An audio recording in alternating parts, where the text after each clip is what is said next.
चल गया।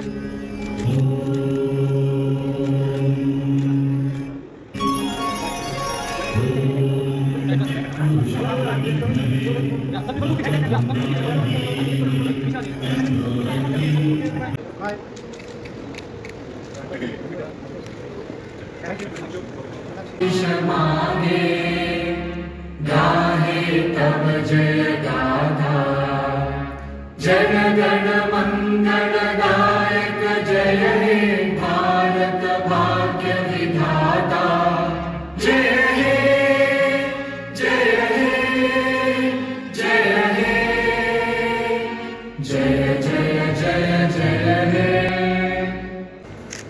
Sir? Sir? Yes, sir. ले लो भाई यार इतनी बड़ी। Since the ambassador is now hurry, we request him to please give his address to the audience first, and then we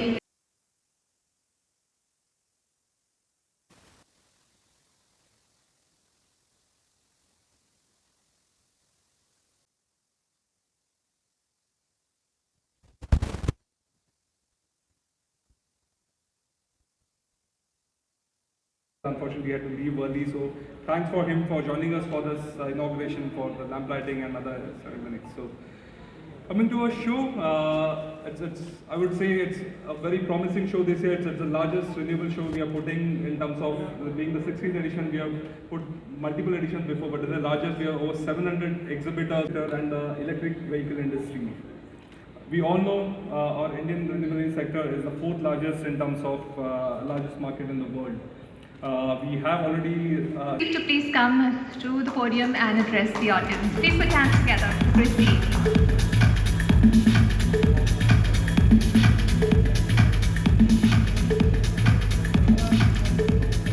So, ladies and gentlemen, and all of our distinguished guests and everybody here, a very warm welcome. I'm really thrilled to be here at this exhibition this year. It's a milestone event where we're bringing together a Renewable Energy India, Asia's biggest and most reputed exhibition in the renewable sector, combining with the first edition of the Battery Show India. When the world is seeking solutions related to climate change and finite resources, we have a collective responsibility to take action. So and all of the other major markets in the world to become the top power market. And India has overtaken Germany, 25 years, 2050 has been set by the emitters. US has set a target, and India, of course, whose emission, we are the third largest emitter, but our emissions are much less. I mean, per capita also and total emissions also. So I'll just share one more data with you. And that is the per capita energy usage, which is for US, it is in kilowatt hours, it is 80,000 kilowatt hours. For Europe, fantastic. We're getting to see customers interested in our solutions in order that we can solve problems that are for next generation issues that are coming.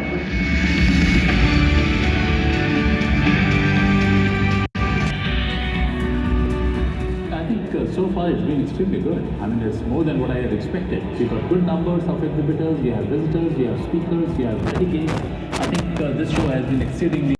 किस तरीके की देखते हैं energy की, हमें कितनी green energy को भविष्य को लेकर हम क्या कह सकते हैं, क्या पॉलिसी बनेगी, देखो क्या नीति आएगी, क्या पॉलिसी रहेगी? भविष्य के अंदर अगर आप देखेंगे तो रिन्यूएबल एनर्जी, सोलर और विंड के ऊपर तो अच्छी पॉलिसीज़ बनी हुई हैं और हम आगे प्रोग्रेस करते जाएंगे और हम देखते हैं कि आगे 80% ऑफ द टोटल इलेक्ट्रिसिटी जो आएगी वो रिन्यूएबल एनर्जी से आएगी। उसके बाद जो ग्रीन हाइड्रोजन है, क्योंकि बहुत सारे सेक्टर्स हैं जहाँ पे ये रिन्यूएबल एनर्जी नहीं पहुँच सकती है, तो ग्रीन हाइड्रोजन वहाँ पे आप उसको ट्रांसपोर्ट कर सकते हो, तो चाहे अमोनिया की फॉर्म में ले जाओ, शिपिंग्स में ले जाओ, क्योंकि इसकी डेंसिटी बहुत है, एनर्जी डेंसिटी बहुत है ग्रीन हाइड्रोजन की, तो आप उसको ट्रांसपोर्ट कर सकते हो, शिपिंग को कर सकते हो, एविएशन को कर सकते हो, केमिकल इंडस्ट्री कर सकते हो, सीमेंट इंडस्ट्री को ग्रीन कर सकते हो।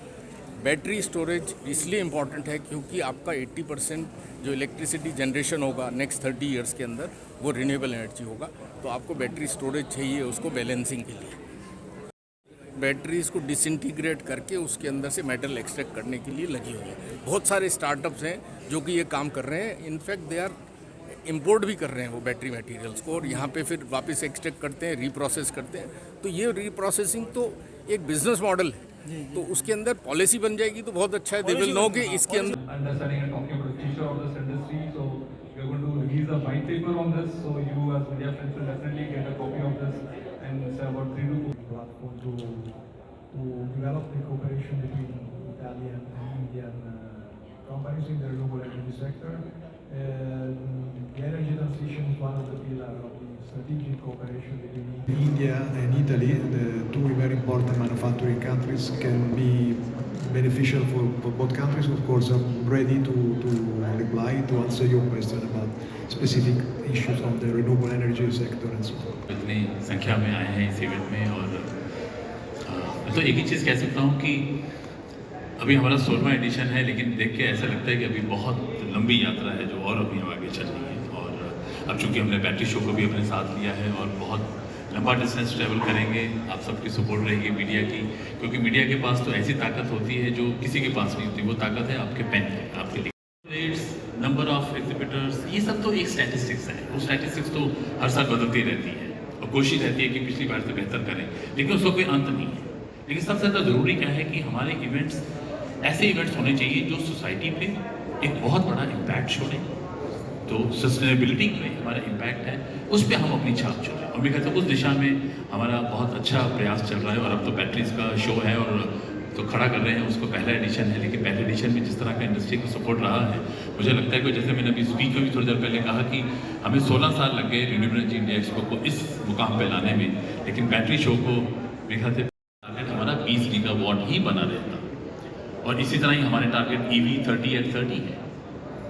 इसका मतलब है कि 2030 तक 30% जो पैसेंजर व्हीकल्स हैं भारतीय सड़कों पे इलेक्ट्रिक व्हीकल्स होने चाहिए।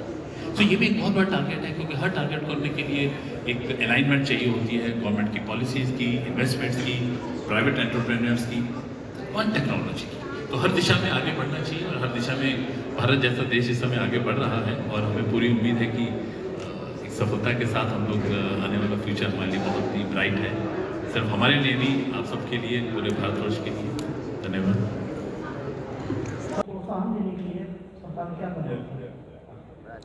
Corruption is only the cost cutting of the battery. Battery mechanism is definitely an issue, as we have already seen. Earlier, अपना बंदा ने पूछा ना, and when it compares to the earlier days, now BMS battery management solutions have come good way, and the raw material cost comes down. Definitely, that will be any solution. Definitely nowadays. Battery show world का सबसे बड़ा battery show हमारी company इन्फॉर्मा करती है US में और Germany में। वो पहली बार हम लोग इंडिया में लेके आए, और आप देख रहे हैं EVs का बहुत प्रमोशन हो रहा है इलेक्ट्रिक व्हीकल्स के लिए।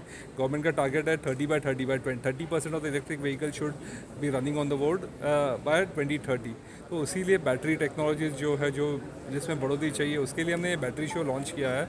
और पहले इनॉग्रेशन एडिशन में हमको ऑसम रिस्पॉन्स आया हुआ है। आई थिंक 150 से ज़्यादा 30 कम से कम 45 to 50% एनर्जी रिन्यूएबल सेक्टर से जनरेट हो। सो हमारा जो डिपेंडेंस है कोल और बाकी जो traditional sources of energy, battery के बारे में जो इनिशिएटिव लिए जा रहे हैं उससे आप कितने संतुष्ट हैं? बैटरी के बारे में जो इनिशिएटिव्स लिए जा रहे हैं, मेरे ख्याल से इन्होंने जो बैटरी के लिए PLI स्कीम लाई है वो बहुत महत्वपूर्ण है, और बहुत सारी बड़ी इंडस्ट्रीज़ अब इंडिया के अंदर मैन्युफैक्चरिंग सेटअप करने जा रही हैं। आपने टाटा का नाम सुना होगा, टाटा ने एग्रीमेंट किया है गवर्नमेंट ऑफ गुजरात के साथ, उसी तरह अमर राजा बैटरीज़ ने किया है। तो ये जो लोग हैं ये गीगावाट साइज़ फैक्ट्री ला रहे हैं, और टाटा हैज़ कमिटेड कि वो $1.6 बिलियन इन्वेस्ट करेगा बैटरी में। अमर राजा बैटरीज़ ने $1.1 बिलियन का इन्वेस्टमेंट की बात की है। फिर IIT मेड्रास एक और टेक्नोलॉजी पे बात कर रहा है जो कि लिथियम आयन से बाहर होगी, क्योंकि लिथियम का इशू ये है कि लिथियम अभी 90% of lithium is produced only in 5 countries. So वो है बोलीविया, चाइना।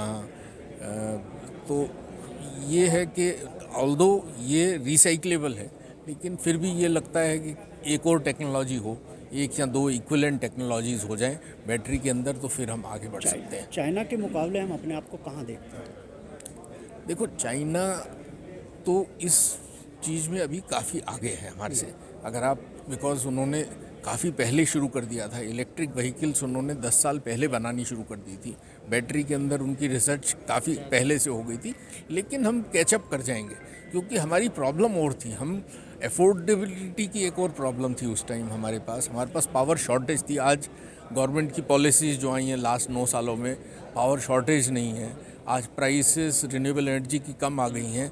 तो अभी जो स्टेज है उसके अंदर, क्योंकि जब पहले रिन्यूएबल एनर्जी कम थी तो हमें बैटरी की ज़रूरत नहीं थी, क्यों 20-25% तो रिन्यूएबल एनर्जी वैसे ही हम बिना बैटरी के इंटीग्रेट कर सकते हैं। तो जैसे ही हम 30% से ऊपर जाएंगे रिन्यूएबल एनर्जी, तब हमें बैटरी स्टोरेज की ज़रूरत पड़ेगी।